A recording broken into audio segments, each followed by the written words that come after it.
بسم اللہ الرحمن الرحیم۔ پیر پنڈیات جواں مردی امام مستنصر باللہ کے فرامین پر مشتمل ہے اور یہ ایک واحد کتاب ہے جس کو پیر کا لقب دیا گیا ہے۔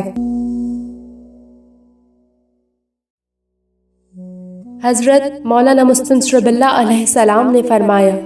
فرما برداری میں چست اور ہوشیار رہو اور خدمت گزاری میں حاضر و قائم رہو، اور خداوند نے وعدہ فرمایا ہے کہ جو شخص خدمت میں بے دریغ اور بے ریا ہو تو آخرت میں لا انتہا دولت کو پہنچے گا۔ افسوس ہے کہ ان لوگوں کے لیے جو نافرمانی اور کاہلی کرتے ہیں، اور جو کوئی فرما برداری کے معاملے میں ٹیڑھا ہو تو ایسے اشخاص کے لیے سخت عذاب اور آتش دوزخ میں ٹھکانہ ہے۔ وہ دردناک عذاب میں گرفتار، روسیا اور شرمسار ہوں گے، اور اس سب سے بڑی گھبراہٹ میں وہ گنہگار پیاس کی شدت سے پانی کے لیے روئے گا۔ اس وقت ویل کے کنویں سے جو دوزخیوں کے میل اور پیپ سے بھرا ہوا ہے، مالک دوزخ اس گنہگار کو مشروبہ دے گا جس کو مائے حمیم یعنی گرم پانی کہتے ہیں، جو دوزخیوں کا میل، زرداب اور خوناب سے ہے، جو دوزخ کی تپش سے ابلتا رہتا ہے، جس میں بدبو آتی ہے۔ اس شخص کے لیے جو امام کی فرما برداری نہ کرے بہت سے عذاب ہیں اور اسے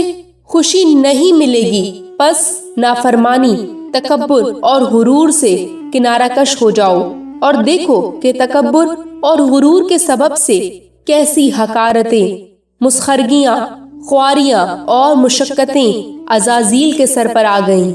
جو درگاہ الہی کا معزز و مقرب فرشتہ تھا، اور نماز اور تمام فرشتے اس کا احترام کرتے تھے، اور وہ خدا کی بندگی و عبادت میں مصروف رہتا تھا اور گھڑی بھر کے لیے بھی بندگی سے غافل نہیں رہتا۔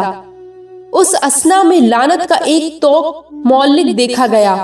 اور خدا کی طرف سے فرشتوں کو ندا آئی کہ اے فرشتوں، یہ لعنت کا طوق اس شخص کے لیے ہے جو فرمان الہی سے سرکشی کرے۔ اس کلام کے سنتے ہی تمام فرشتے کانپنے اور گریہ وزاری کرنے لگے۔ عزازیل نے ان سب کو تسلی دی اور کہا کہ تم میں سے جس کسی کو بھی یہ طوق لعنت آئے تو میں اس کو نجات دلاؤں گا۔ وہ اپنی عبادت اور معرفت پر اس قدر مغرور تھا کہ اپنے متعلق نافرمانی کا گمان ہی نہیں کرتا تھا، اور اس نے یہ نہیں سمجھا کہ ناشناس لوگ ہی غیر شعوری طور پر نافرمانی کرتے ہیں، یہاں تک کہ حضرت احدیت یعنی اللہ تعالیٰ نے آدم ابو البشر علیہ السلام کو پیدا کیا اور فرشتوں کو امر فرمایا کہ اس کو سجدہ کرو، تو تمام فرشتوں نے سجدہ کیا سوائے ابلیس کے، جس نے سجدہ کرنے سے تکبر و انکار کر دیا، اور خداوند نے فرمایا کہ تو نے کیوں سجدہ نہیں کیا؟ عرض کی کہ تو نے فرمایا تھا کہ میرے سوا کسی کو سجدہ نہیں کرنا، نیز یہ بھی کہ میں آدم سے بہتر ہوں کیونکہ وہ مٹی سے ہے اور میں آگ سے ہوں۔ پس تکبر و نافرمانی کی وجہ سے اس کے تمام اعمال اور عبادت برباد و ضائع ہوئی، اور پروردگار عالم کی استغنا و بے نیازی کی آگ میں جل کر نیست و نابود ہو گئیں، اور اس واقعے کی بنیاد نافرمانی تھی۔ نافرمانی کی وجہ ناشناسی تھی۔ کسی عابد کی وہ عبادت جو معرفت کے بغیر ہو، اس عابد کے لیے باعث جرمانہ ہے اور اس کا کوئی خریدار نہیں۔ بس وہ عبادت جو قبول ہو جاتی ہے ایک ایسی عبادت ہے کہ جس میں تو دین کے مالک کو پہچانے اور اس کے فرمان کے بموجب عبادت کرے، اور جو کچھ امر ہو تو اس کو کسی چون چرا کے بغیر قبول کرے، کیونکہ معرفت کے بغیر عبادت غلطی و خطا کی ایک تقلید ہے۔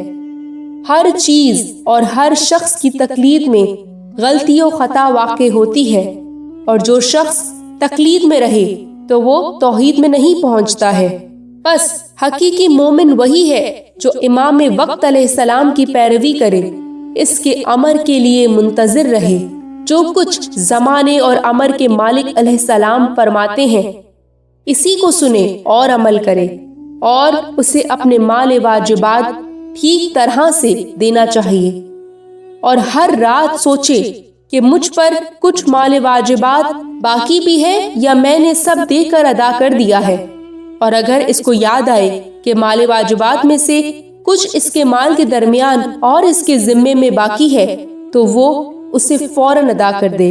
اور جب کہ تم اپنے مال کا 10واں دیتے ہو تو شکر گزار رہو اور خوشیاں مناؤ کہ تم کو توفیق دی گئی اور تم نے امام علیہ السلام کے حق کو امام علیہ السلام تک پہنچا دیا۔